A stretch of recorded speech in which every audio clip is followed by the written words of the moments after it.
Hello, hello, hello. I'm Bob Marty. Hello, Michael. Thank you Hello, for Bob. joining us. How are you? This is Michael Ian Black, and I'm Bob Marty. I'm hosting this event for the Mark Twain Library. We're going to talk for just a minute, Michael, while folks get their computers up and running. How are And you then today? after this initial minute, we'll be done talking entirely. Let's hope not. I think there's an hour and something that we have to fill in and hear all about your really truly amazing book, A Better Man.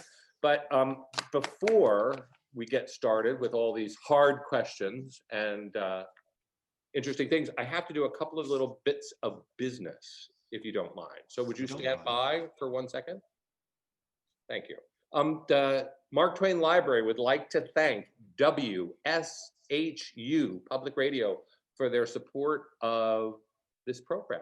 So thank you very much. We love public radio, we love public television, we love the public, and especially since we're in a public library. The second thing I want everybody to know about is that Michael's book, A Better Man, is available wherever you might buy a book. So please don't go away right now. And wait, here we go.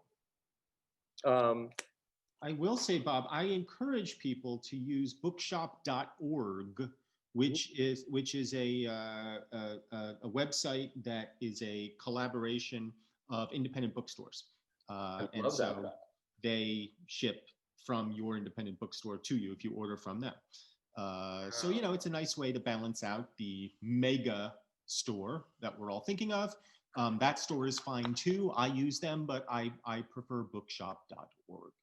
You know, I saw something going around, Michael, on the web saying, you know, support your local business this Thanksgiving. Support, you know, go out and give a gift card to a local business. And I love that idea. I think that's so great. And that's really why you and I are here, right? Because we both support the Mark Twain Library. And you've done an amazing job over the years that we've been here, 7.5 years. So thank you. Oh, well, you're welcome. It's a pleasure. And it's important to me to support the library, both because I love the library and the legacy, but also because I love my community. And I like to be helpful. And this is one small way I can be helpful. That's great, which you talk about in the book. And I just want to say about the library support, that's all of you watching right now, is taking part. Support means showing up. Support means sending a check, whether it's large or small. And the library needs you. The library is here for you, and it's very much worth supporting. So that's my little pitch for the library. I've got one at the end. I want everybody, Michael, from your website, I thought I'd just read a little something about you. You may know all of these things, but the folks out there might not know all of them. Michael Ian Black is a multimedia talent who starred in numerous, that's great, films and TV series, written or directed 2 films, is a prolific author, which is what we're talking about, and commentator, and regularly tours the country performing your special brand of jokes and observations. So thank you for being here. My absolute pleasure. And thank you to the Mark Twain Library for hosting me. I will admit at the outset, I was asked to do this and I was reluctant because I feel like I did not want to see your face, Bob Marty, because I just feel like people are sick of me in Reading, and I didn't want to shit where I eat, so to speak. But whoa! My kids are watching. It's PG-13. That's PG-13. Oh, they say it on CNN now. It's fine. But you know, your best piece of your resume, from my perspective, is that you're a great friend of the Mark Twain Library, and I really honor and respect that, and that you're a dad. So that's why we're here, really, right? Yeah, I think so. I mean, honestly, it's the only thing I really care about on my resume, if you want to call that, consider that part of my resume. But yeah, it's the only thing I really care about is being a dad and husband, but dad.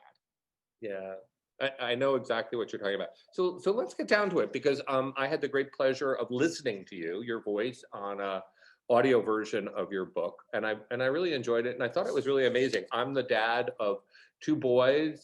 My oldest son just turned 10, and my youngest son will turn 8 in December. And I have to say, I found the book to be like a roadmap to being a dad, which I was very grateful for, because you really dug in deep. So let me just ask a couple of questions. Like, so for folks who don't know this, why did you write this book? There's a long answer and a short answer. I guess since we have the hour, I'll give you some version of the long answer, but I will warn you that the long answer is actually kind of dark, which is since the Sandy Hook shooting, I've been spending a lot of time thinking about railing against gun violence in this country, as so many people have, and spending an inordinate amount of time, particularly on Twitter, yelling about the issue in a very unproductive way. When the Parkland shooting happened, when my son was entering his senior year of high school, so over a year ago, again, I was on Twitter and I was yelling and I was angry and I was upset. And I wrote a Twitter thread about it, which asked what I thought was an obvious question, but a question I had never thought of and hadn't heard anybody talking about, which is, why is it always boys and young men who are committing these crimes? And not just these crimes, but all crimes, all violence. The vast majority of violence in this world is perpetrated by members of the male sex. And so I was just writing this basically Twitter screed about this, and the New York Times saw it and asked me to write an op-ed about it. So I did. And then a book publisher asked me if I wanted to write a book about it. And I was reluctant because I didn't know if I wanted to take this on. It felt like a big subject, and a subject I was not necessarily qualified to talk about. My publisher, the woman who would become my publisher, when I expressed this to her, said, well, why not you? You have a son and a daughter. You're a father. You've obviously thought about these things. And there isn't a lot of books in the market of lay people, meaning non-academic people, talking to boys and young men about this subject. And I didn't really have a good answer for her as to why not me. Because when I thought about it from the perspective of a dad, and when I thought about my son leaving home soon, he was in the senior year, I know he's going to be going to college, I thought, damn it, maybe I should try this. And so that's how the book came to be. It's really amazing. I was trying to be a little funny here, where I said like you really like took a Klieg light and attach it to a microscope to go into the dark, moist crevices of manhood. But that's what it really felt like to me. You dug so deep. I mean, and dug so deep both forward and backward. I mean, you dug into.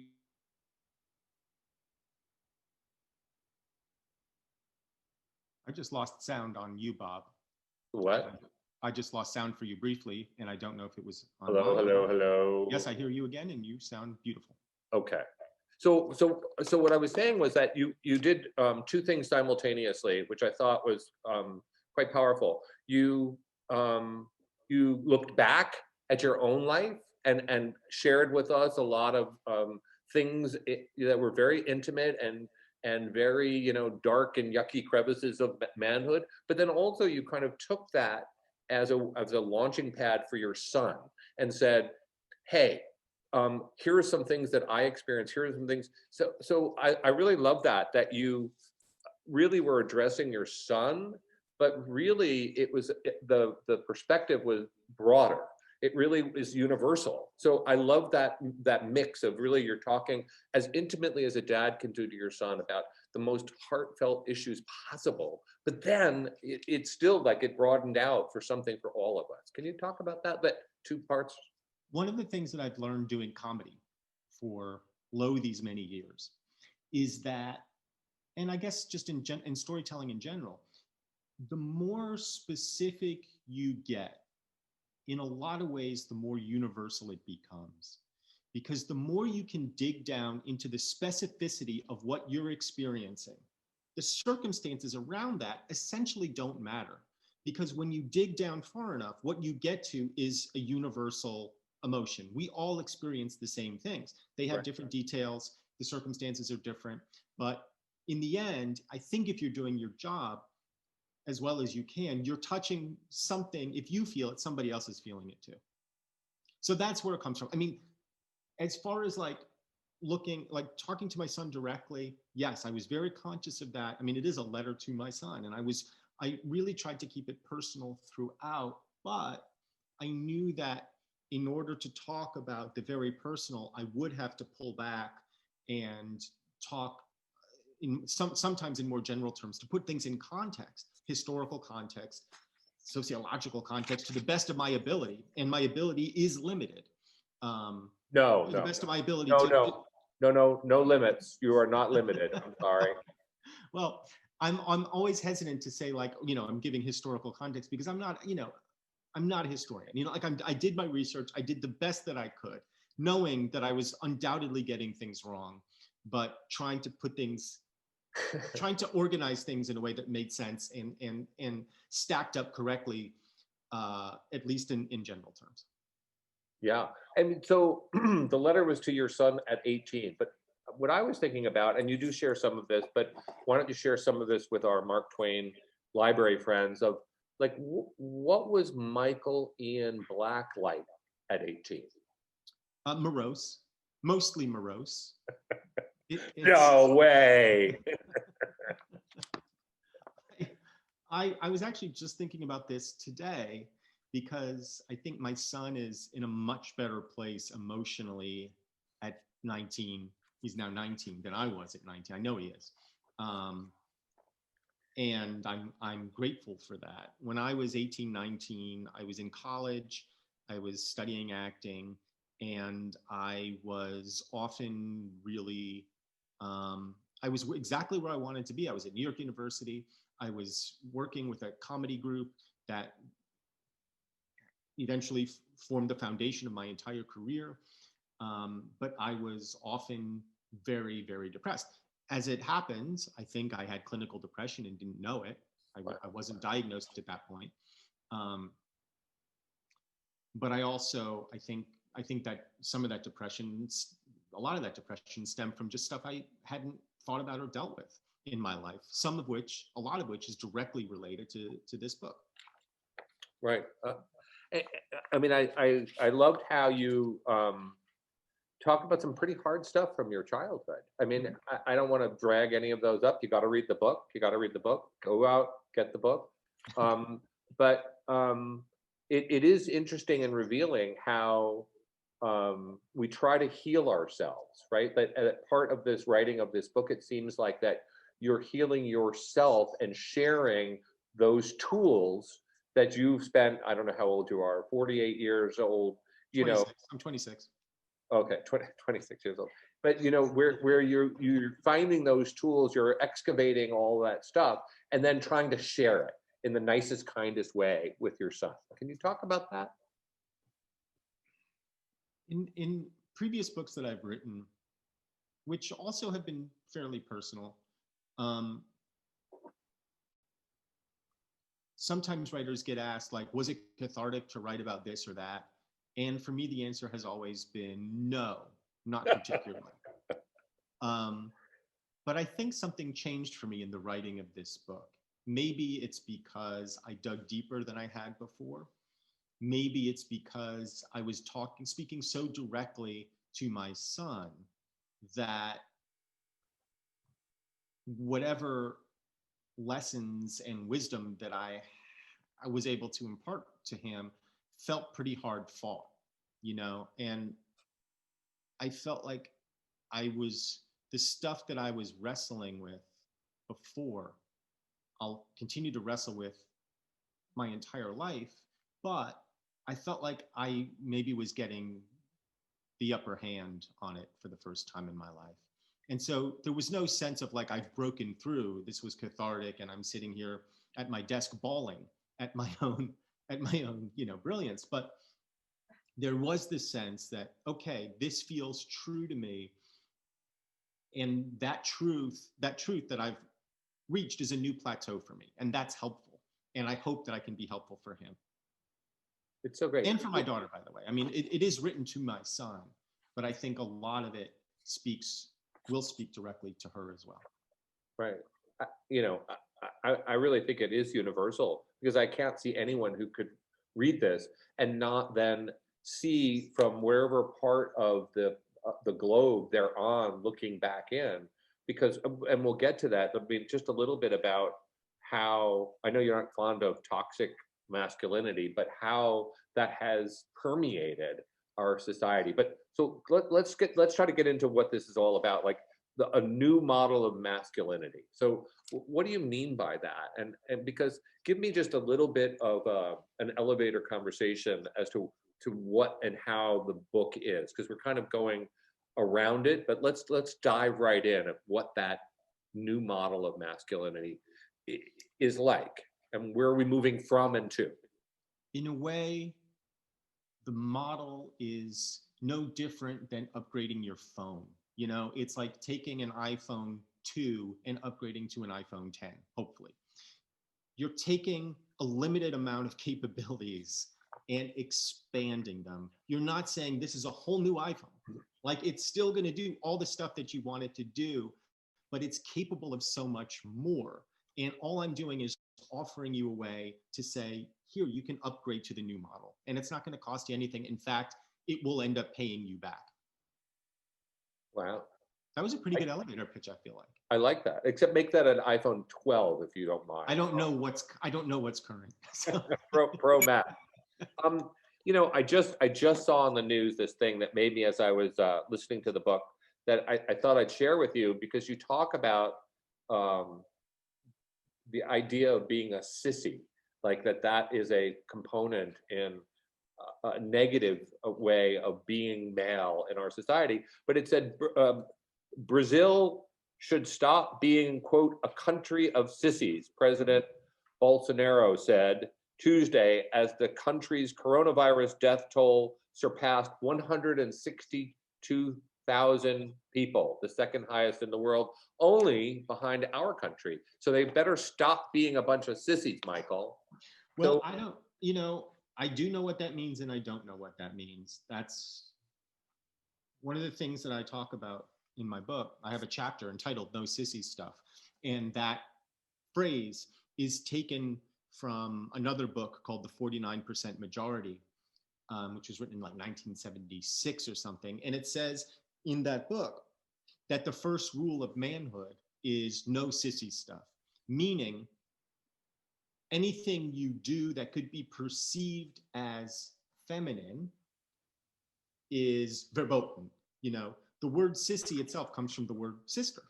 And it's a contrast of anything that you do, or basically anything that a girl does, you are not allowed to do. And we see that played out time and time and time again. In the case of Brazil, I guess it means, you equate it to weakness. Sissy essentially means you are less than, you're vulnerable, you're weak. And what Bolsonaro is basically saying is, I guess, if you get sick or you die, you're a sissy, and we need to cut that out. Well, we see the echoes of that, or not even the echoes. I mean, we see that here in the way that our country has handled this crisis as well.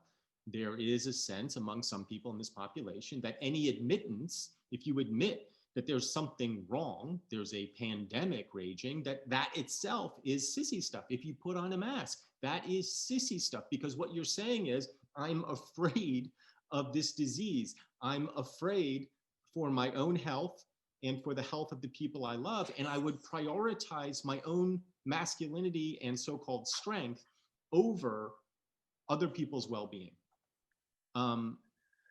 It's a bizarre way of thinking, and yet when you put it into the kind of traditional masculine construct, it ends up making perfect sense.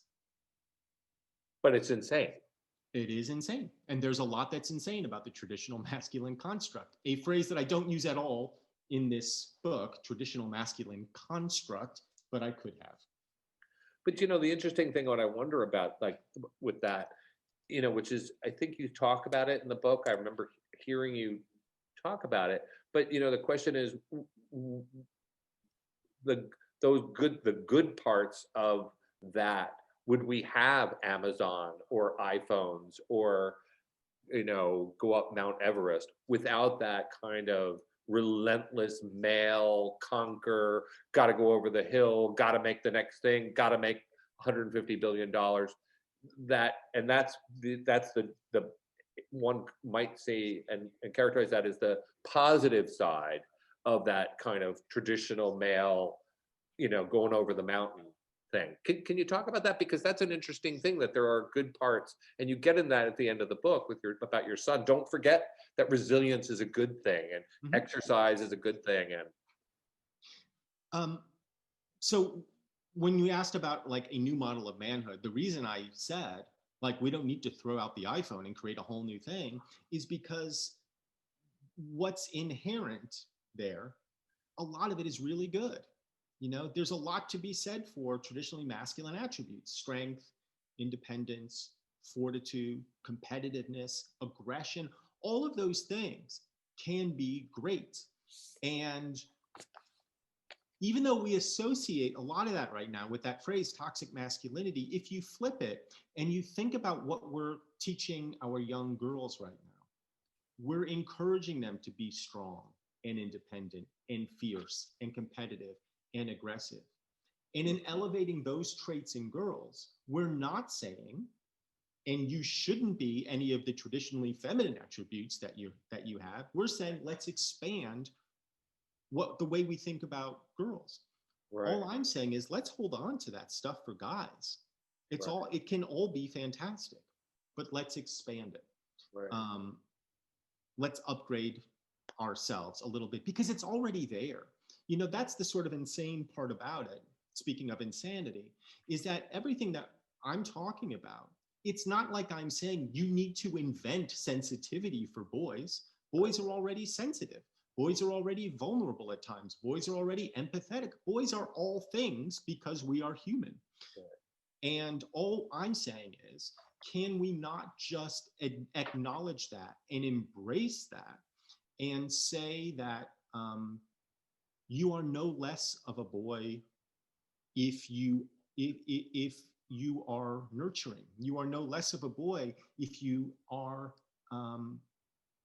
vulnerable at times, if you're scared at times, if you're weak at times. All of us are those things. And we are also strong at times and, full of grit at times and aggressive at times. Boys and girls, we're all of those things already. Let's just acknowledge it and embrace it. But why is it, Michael, so threatening? I mean, what you're saying makes so much common sense. I mean, because it's both and, right? It's not either or. You don't have to either be feminine or masculine. You could be both. Why not? It's like, hey, come on into the pool. It feels good. Yeah, but another way of saying it is just be human. You right. can just be human, and that's a good thing. So to answer your question, remember I said like to talk about these things, it was necessary to kind of pull back at times and not be totally personal and specific. So I had to ask, why are we like this? And I think like we all kind of know this already. Like nothing in this book is, I'm not saying anything new. I'm really not. I think what I'm doing at best is kind of laying out in simple terms where we are and why we're here, how we got here, and maybe where we can go. It's all pretty simple. Like I'm not smart enough to say anything new in this book. It is common sense. But when we think about why it's like this, the answer is simple, and we already know it. It's because traditionally the man's role in the clan has been to protect and provide for. And those roles historically have fallen to men for a simple reason, which is that we're bigger on average than women. It's that stupid and simple. But there was a time when it made sense. There was a time, up until very recently, where brawn was incredibly important. Because if you were fighting with the neighborhood clan, like, you wanted your biggest dudes out there to fight. If you were hunting antelope, you needed your biggest and fleetest dudes to go get that antelope. But since the Industrial Revolution, and you could go back further, since the advent of the gun, really, the advantage in having beefy arms and being able to out wrestle somebody has really been kind of mitigated. And since machinery came into the workforce, the value of brawn has also decreased. Simultaneously, as women began advocating for themselves, and particularly in the last 60 years, as they started advocating for the ability to enter the workforce in as equal a way as they could with men,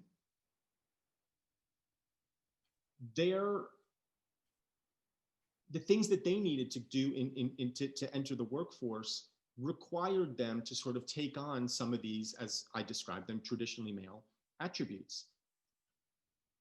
A lot of men ended up feeling really threatened by that. Right. For the same reason, no sissy stuff. If women were suddenly getting into the workforce, then where did that leave those guys in their traditional roles? Some guys, I think, fortunately and correctly, were like, it doesn't threaten me. I'm still the same person. But a fair amount of guys felt like they needed to retreat into narrower and narrower corners of masculinity. They were going to get even more strong and get even more, bro-ish and fratty, and become kind of caricatures. And I think we see some of those characters represented very directly in our political world, without naming names, sort of caricatures of masculinity, what it looked like what the idea of masculinity might look like to somebody who felt masculinity was under threat and under attack. So, I mean, it sounds like our DNA needs to catch up. I mean, the whole evolutionary biology of what you're describing is that, there's got to be a lag, right, of what our little, like, senses and DNA wants to keep, procreate and keep pushing forward our little sperms going forward. And yet we don't need to do that anymore, but we still kind of like want that. So there's a disconnect between those two. And we're not going to change our biology. Like, that's just, evolution is not fast enough to keep up with the world. That's okay. We overcome our biology all the time. A lot of guys have a kind of biological urge to procreate with as many different people as they possibly can. But we overcome that because we understand that societally, that doesn't do us any good. It harms much more than it helps. And so we don't do that, at least most of us don't. This is another way that we have to overcome some of our biology. Doesn't mean we reject our biology. Again, like I'm saying, like, be a caveman at times. That's okay. Be strong, climb that mountain, start that company, like whatever it is, do those things. But there's more to you than that. And you don't have to let that overpower you and become destructive. Do you think it's a scarcity mentality? Because, that I mean, the reason that it was rough back then was that there wasn't a lot of stuff around. So you had to fight for every leg of elk you could get, of course, or person to procreate with. And I think we're hardwired to believe in a scarcity mentality. We're hardwired to believe if I don't have dinner, I'm going to starve. I feel that way, but we also intellectually know that that's not the case. We intellectually know that, like in this country, for example, chances are you're going to be okay. You know, you may not be great, but you're going to be okay. You know, you don't need to go out in roving clans of hunter-gatherers and pick your next meal or hunt it down. Like, you're going to be okay. But it's hardwired into us to be afraid, you know? And so much of masculinity, I think the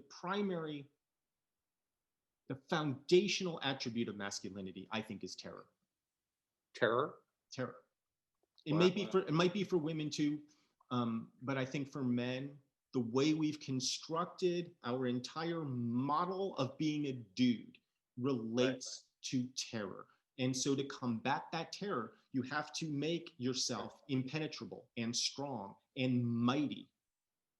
But it doesn't erase the terror that's in you. You're just doing your best to overcome it. Right. Yeah, you talk a lot about fear in the book, but I want to go on a lighter side for a second. It's getting a little heavy here. Lighter than terror? All right. So you in the book talk about, and my Spanish is absolutely horrendous, but about this Saturday Night Live thing that Bill Murray hosted, a Spanish language game show. ¿Quién es más macho? Exactly, which for those of us who can't speak Spanish, it's who's more macho? Is that what the translate that? So just tell us a little bit about that idea, because I went and looked at the clips, and I after I read the book, and I was laughing my butt off. So I'll just read from the beginning of chapter 5, entitled "No Sissy Stuff." It is that chapter. There's an old sketch from Saturday Night Live called "¿Quién es más macho?" The setting is a fake Venezuelan game show hosted by a mustachioed Bill Murray, in which the contestants are presented with a choice of two famous actors. Their task is to guess which of the two is more macho. The entire sketch is performed in Spanish, the most macho of languages. Here is some sample dialogue. Bill Murray: ¿Quién es más macho, Fernando Lamas or Ricardo Montalban? And then parenthetically, I'm telling my son, you'll remember Ricardo Montalban as the actor who played Khan in Star Trek. I have no idea who Fernando Lamas was, but I'm sure he was a total stud. Jorge, a contestant, rings in. Jorge: Ricardo Montalban? A buzzer sounds. Bill Murray: No, es falso. Fernando Lamas is un poquito más macho. Fernando Lamas is a little more macho than Ricardo Montalban. And then I'll keep reading. What makes the sketch funny is the idea that there's a correct answer to such an obviously subjective and silly question. And yet somehow, in the complicated language of masculinity, Fernando Lamas is a little more macho than Ricardo Montalban. And what's sad about that is that you were able to laugh at it, laugh your ass off at it, because it still rings so true. Because the language that we speak as men hasn't changed. Like, you and I both understand that some things are more macho than other things. And then I list examples in the book of what those things are. And so I have a little pop quiz for you, Michael, about who is more macho. So if you could, let's do a little bit of this right now. So who is more macho, Edgar Allan Poe or Mark Twain? Oh, Mark Twain. In a landslide. All right. First of all, Edgar Allan Poe was a poet. The poet is never going to be más macho in this language. Did you read the cask of what was the name thing where the guy behind the wall? I mean, he was gory, and gore is very good in terms of macho. Okay, but here's the next one. Twain had the stash. Twain was on riverboats. You know, Twain was smoking cigars. Yeah. Okay, here's the next one. Who is more macho, Charles Schulz, the creator of Peanuts, or Gary Larson, the creator of The Far Side? Gary Larson, the creator of Far Side. Why? Because the Peanuts is sensitive. Peanuts has a winsome sensitivity to it. The Far Side is analytically funny. It's just straight ahead funny. The Peanuts has Linus with his blanket kvetching about the state of the world. Now, if you put just Snoopy up against the far side, just Snoopy, then it's a closer call, I think. You know, you hit me, and I'm almost just started tearing up because I am Linus. Oh, we're all Linus. We are all, So here's a, ultimately, we're all Linus. so here we're going to get you into trouble now. You are the creator and the originator and the founder and all those big important words of the Pudd'nhead Festival. So here, who is more macho, Ben Stiller or Jim Gaffigan? Or is that a tie? We got to be careful. It's a tough one because they're macho in different ways. Ooh, have we stumped the great Michael Ian Black? Maybe. I mean, the problem is they're both such great warm guys that they automatically lose points. You know, Gaffigan is husband and father, which is manly, but not is manful, but not necessarily macho. I'm gonna go with Stiller. I'm gonna go with Ben Stiller. Wow. Okay. And by omission. Sorry. You think it's Gaffigan? No, but Stiller's like also ripped. Like Stiller, like works out. Stiller, you know, he can, you know, he starred in Tropic Thunder. That's right. That's true. Hey, so we have a bonus round. Are you having fun? Should we do a couple of bonus ones? Yeah, happy to. Okay, so the bonus round is, it might be a little early for you, but Little Ricky from I Love Lucy or the Beaver from Leave It to Beaver. That's Ricky. Oh, okay. Because he played the drums. Got the drums, right? Yeah. He played the drums. The drums. That's it. The drum, you just win.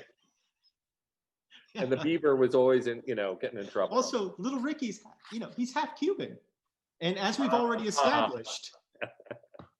And then the last one here is a more fictional characters: Ray Donovan versus Joe Friday from Dragnet. Okay, so I've never seen Ray Donovan, but I know enough about it. Ray Donovan is more macho because he's a criminal, right?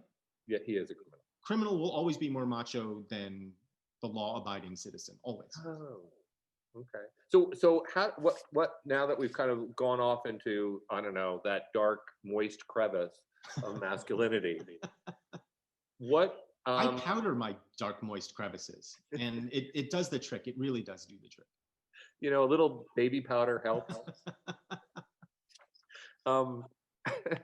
What can we learn from that? I mean, obviously I really love that part because I thought it took something that's so serious that you can really kind of go, oh my God, like every aspect, tea versus coffee. I have tea right here and I have coffee right here. And I know which one you would pick, you know? But coffee's always more macho. Right. Even though I'm a tea drinker, what we can learn from it is really interesting, I think. Because if you say to somebody, as I relate in the book, be a man. Instinctively, we kind of know what that means, but we have a hard time putting words to it. We don't really have a great definition of what a man is, other than the obvious, which isn't even so obvious. But the language of masculinity is so nuanced, and we are all so fluent in it without even really realizing it, that even though we don't have a kind of holistic picture of manhood, we can rank coffee versus tea on which is more manly. We can rank Little Ricky versus the Beaver on which is more manly. So it's kind of paradoxical. Like, we don't know really like what masculinity is, and yet I can give you endless examples of what's more masculine and what's less masculine. So I think it's worthwhile, like, you just sort of contemplating that. It's true. I was just thinking as you were saying that of colors. I'm a painter, and I was thinking like, oh yeah, like, you know, the obvious is pink and blue, you know, but you can still go green versus brown. I mean, and you can go like, oh, it's brown, right? Like I don't know why, it's earthy, it's strong. Yep. But here's an interesting factoid that I don't think it made it into the book or not, about pink and blue. It used to be the opposite. Pink used to be associated with boys, blue with girls, because historically red was a military color. It was associated with soldiers, and pink was sort of the like lighter, younger version of that. And so, if you look at 18th century portraits, even maybe 19th century portraits of boys, they're often in like pink silk. Girls, the blue was kind of ethereal and heavenly. And it started to change in the 1930s and then became sort of cemented, according to this article that I read, maybe it's not true, when Mimi Eisenhower wore a pink dress to the inauguration. And at that time, it kind of switched and pink became associated with girls and blue with boys. I mean, these things are so arbitrary and Right. yet have such deep cultural resonance with us. Right.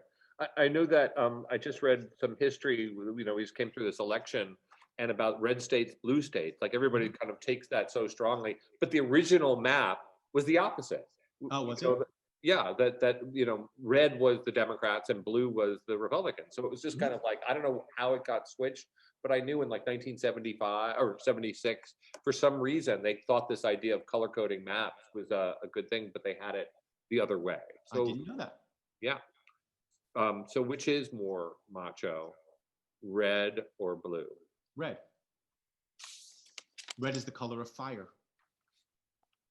And blood. Yeah, you're not gonna get more macho than fire and blood. Maybe black. This is maybe like Michael death. Ian Black's corner of wisdom today. So we have about 20 minutes left, I think, or so. At least I'm looking at the clock and I'm going to look over, maybe more. So I just got a question that got thrown over the transom here. How many? 10 minutes. 10, only 10 minutes. Is that really true? 15. Okay, 15 if we're lucky, Michael. Is your son okay with you writing him a book? Our sons don't want to talk with us about anything. The answer is yes. In fact, I talked to him about it today. I mean, I was talking and he was nodding and grunting, but he's 19. He's That's 19. what you do when you're 19. He's fine with it. I think he likes it. It doesn't mean he likes the book or has even really read the book. He has not. He's read some of the book. And I keep thinking he's really going to appreciate this when I'm dead. When I'm dead, he's just going to be so glad. Especially the audio version. I hope so. I mean, as long as my estate gets the royalties, I'm delighted. I was going to say, like, I thought your answer was going to be something like, well, kid, it's helping to pay for your college education. So, like, better like it. That is also part of my thinking. Do you like going to college, kid? So, I don't, we were kind of dark before, so I don't really want to go back to dark, but and you talked a little bit about this earlier about Sandy Hook and where this all came from, but here we are, I don't know, 10 miles from where that horrific event took place. And I don't even know how to really think about it, but that idea, which, it struck me too, but even before this, and I read your book, but it's always these young white guys, right, who are the mass shooters. And you just go, what the heck is going on? I mean, can you just kind of help us just a little bit about that? Because it's just, I can offer a theory. I can't back this up with evidence, but I can offer a theory. I think the whiteness of these mass shootings, and it is overwhelmingly a white phenomenon, a white male phenomenon, has to do with the ultimate expression of white privilege. Other communities have violence, clearly. Every community has violence, but not this specific kind of violence.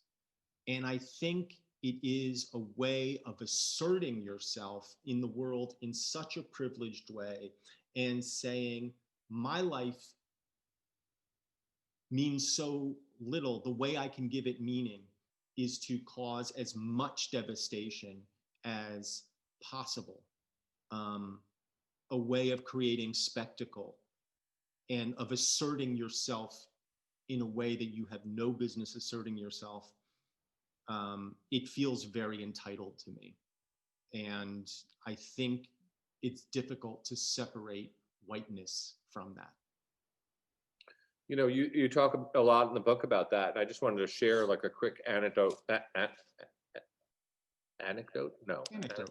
Antidote is what we're waiting on for Right. Pfizer and Moderna. But a quick story about that. I was with a very, very well-known African-American man fairly recently, and we were just talking about this whole issue about kind of white, black, and Black Lives Matter and all of that.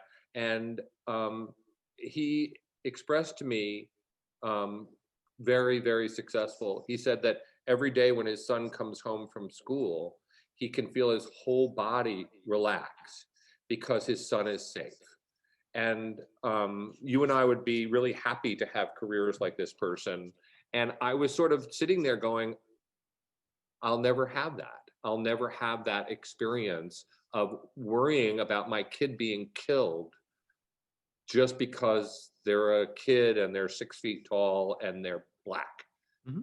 And I have to like, and it really took me aback as a kind of like progressive liberal person who thinks I understand when we just simply don't understand. Again, being male and having darker skin, more pigment in your skin. It's why I'm careful in this book to say, you know, this book is really written to a pretty privileged white kid.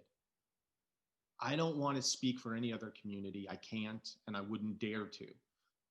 I hope that other communities can get something out of it. I think there's a lot of there's probably a lot that cuts across cultural lines. But different communities have different challenges. I think especially men in those communities have their own unique challenges that I can't understand and wouldn't pretend to understand. But I think this last year or so has been eye-opening for a lot of us and has been helpful for a lot of us to sympathize pretty deeply, even if we can't exactly empathize. But we all know the fear that we all know fear that we have as parents of something terrible happening to our children. What we don't have in this community, white community, is that unceasing low-grade fear that my kid could walk out and have problems simply because of his appearance. That's a level of fear that I don't know and you know, never want to know. And it's upsetting to me that so many of our neighbors have to live with that on a daily basis. Yeah, I mean,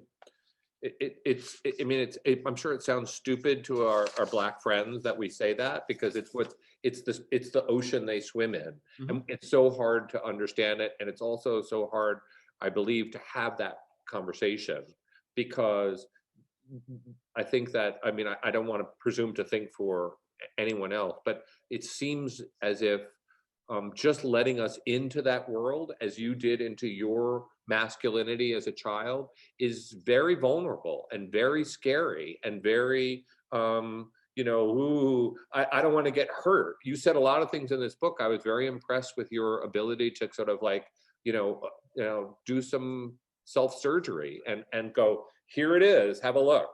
Yeah. One of the things that I say in this book to my son is, we can't know precisely the struggles of others, but we, and you in particular, I'm speaking to my son, have some responsibility to this world. And you have that responsibility for a few reasons. And I say directly in the book, first of all, you're a white kid, you're a privileged kid. That carries with it some responsibility, because you could absolutely turn away from the problems of the world and the problems of your community and say, I'm not going to deal with this. If you do that, and I say this to him, what I think will end up happening is it will eat your soul. Like, from a purely pragmatic point of view, to save yourself, to feel like you are one with this world, that you belong in this world, you have a responsibility to act for the world's betterment. It doesn't mean you have to do everything, but you have to do something.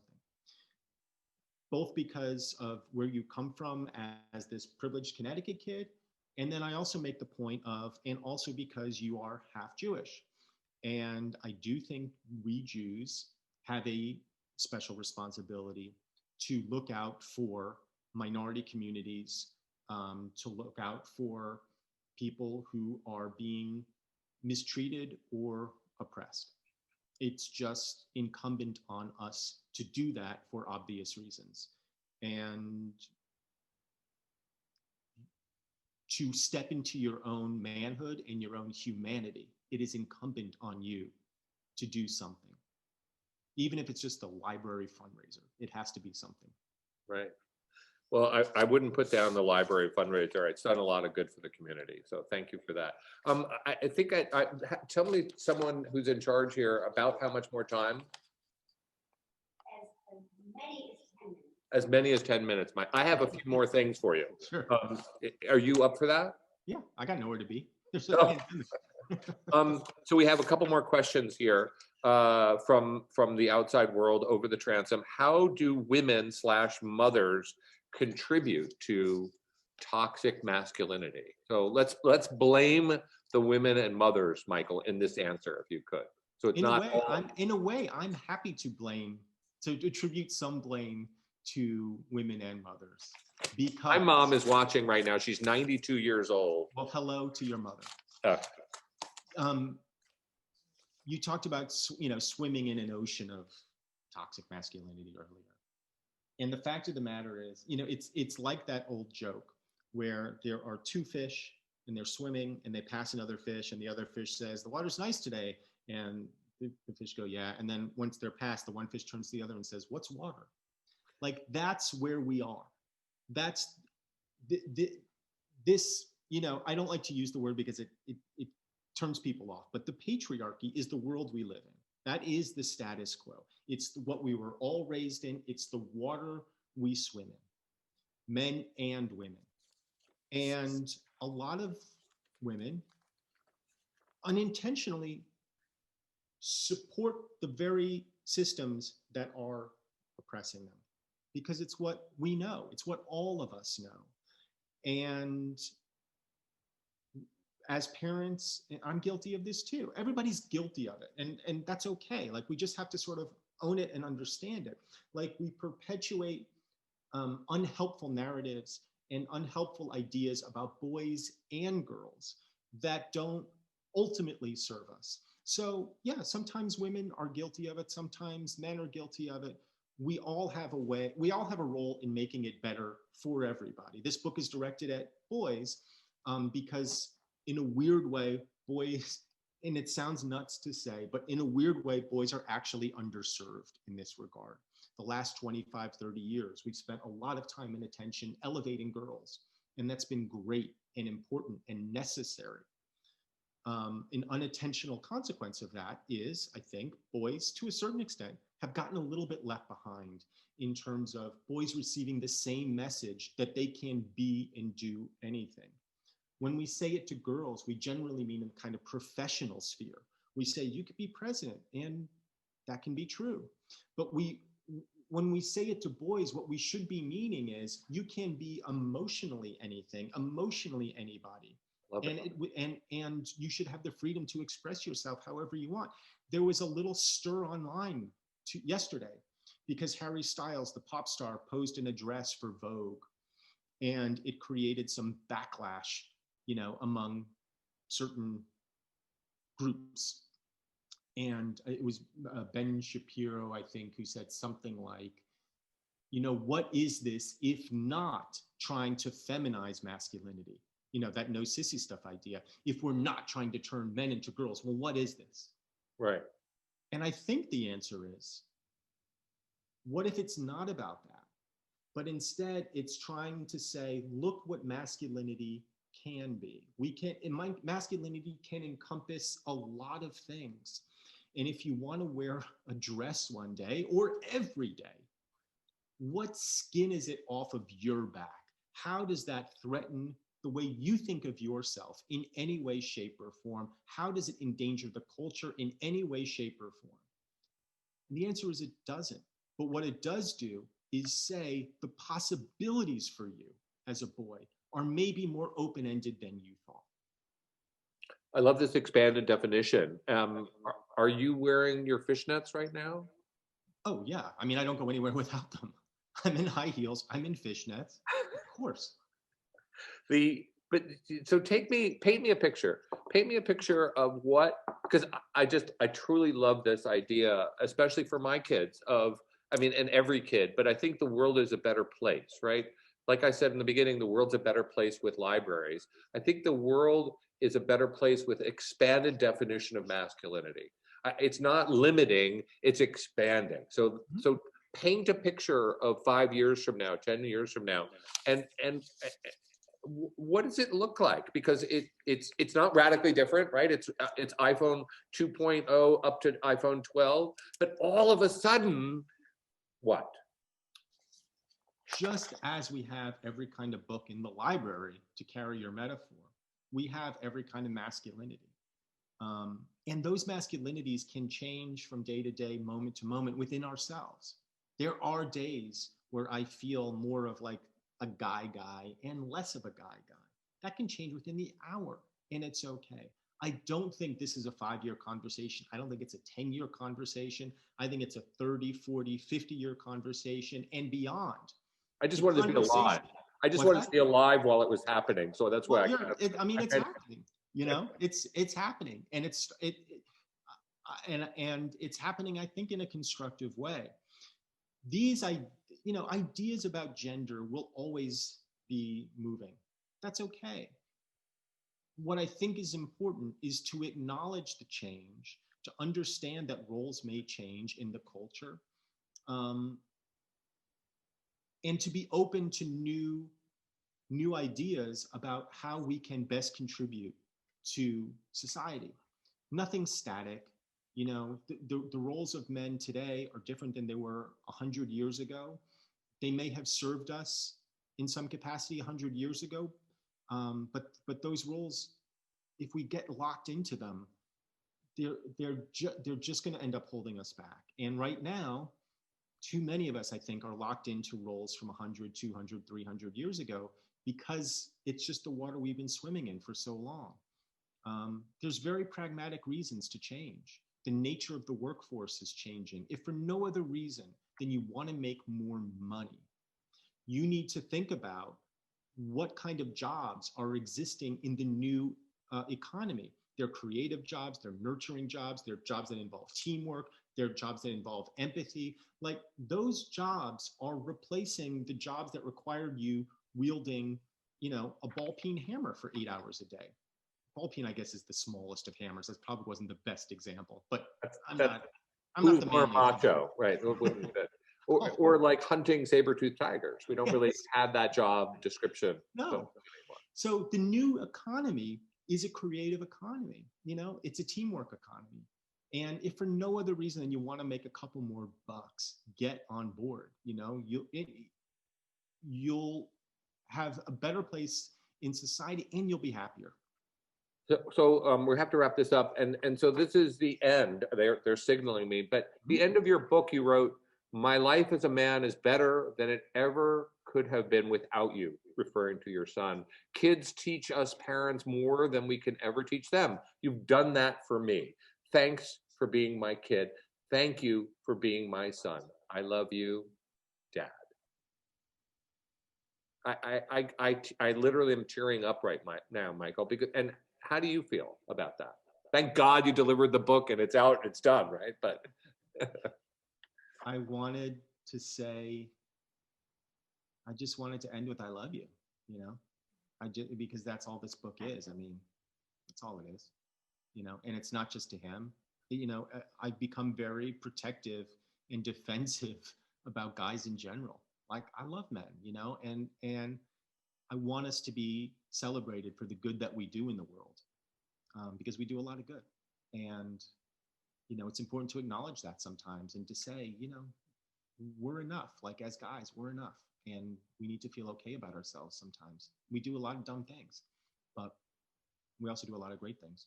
And that's true for my kid too. He does a lot of dumb things, but he does a lot of great things. I love it. So thank you very much, Michael. And then for everyone who's watching, please read Michael's book. It's a roadmap to the future for men and the folks who love them. And all you dads out there, that's for me, you know, this book will help you talk to your boys. And it's already helped me and my sons. I just want to say that I actually brought things up. I'm being more mindful in my parenting. I'm talking about things that are hard to talk about, but fun to talk about once you actually start to address them. And please don't forget, don't tune out. Don't put down that mouse. Like, here's my pitch for the library. It's really simple. Libraries can save America. Libraries can save us. They're places where ideas are celebrated, the ideas of Michael Ian Black. Ideas are debated, discussed, written down for future generations. So take a moment right now before you switch over to Netflix or Prime, or go on what site to buy your book? I was about to say bookshop.org. Bookshops.org to buy Michael's book. But don't do that just yet. First, go to the donate button here. It's somewhere on this screen. I don't know exactly where. I'll point in different directions just that way. And please, and then I just want to show you how it's not that painful to give. That I brought a check for the library right here. So everybody can do this, large or small. It helps. And I want to say it's on the website is what I'm being told right now. It's on the website. But Michael, it's just such a pleasure. Thank you for doing this. And thank you for helping the library. Oh, my pleasure, Bob. Thank you for having me. And thank you, Mark Twain Library, for dragging me kicking and screaming to this event. I appreciate it, as I have always appreciated the Mark Twain Library. And I will agree with you. If you can give, it is the cornerstone of our community, and a legacy worth preserving, defending, and fighting for. Right. And I just wanted to point out to everybody that Michael has 3 names, Michael Ian Black, and so does the guy behind me, Samuel Langhorne Clementi. What? Clementi? Clementi. He was Italian. People don't know that. People don't know that. Langhorne. I like that name, right? Langhorne. Ian Langhorne, which is more macho. Ian Langhorne is a lot more macho. Horn, right? Yeah. I mean, come on. Come on, baby. Anyway, thanks to everyone who's participated, and do your part. Go out and love somebody. Thanks, Bob.